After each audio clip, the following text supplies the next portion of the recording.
watched it. I'm not trying to beat a dead horse here. I'm not trying to be a repeat episode of TV, but that, the hard point, not great. OpTic came out strong.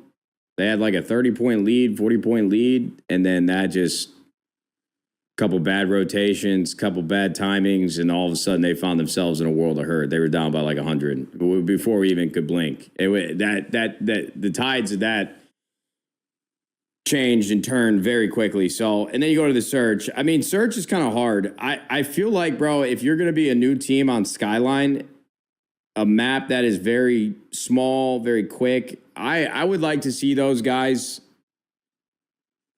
and be a little bit more aggressive. I just felt like there was a lot of default rounds of defense, and they kind of like spread the map. I think that, and again, bro, this game is much faster, much harder than anything that I ever played, but I'm not a big fan of letting the game come to you. I think you need to be the aggressor in almost every single round, bro. Not even just offense and defense, but both of them. So that was tough, but the control, man, that control going to haunt some OpTic fans for a while because they should have won that map.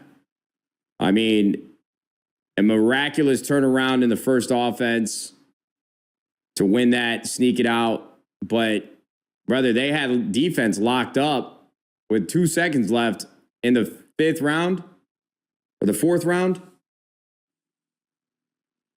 Tournament hopes riding on that round.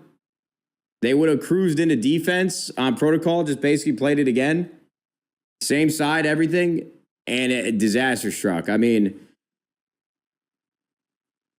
I'm not trying to, put salt in the wounds, but pour salt in the wounds. But if that were like an LA Thieves match and that happened to me, I would have been fucking. I think I probably would have put a hole in my monitor, 100%. That was tough to watch, bro. And I wanted OpTic to win that series just because it's good for the event. Obviously, fuck with the boys over there, my dogs, but that was a very winnable map, and we would have got to see another hard point out of these guys, which would have been great for the tournament as a whole. So that's a bummer, man. That's a bummer. Some freak situations, freak accidents that happened for OpTic and Ultra on that protocol control. That was fucking insane. I can't understate that enough. That was a fucking bizarre, weird. Both teams were did their best to lose the map.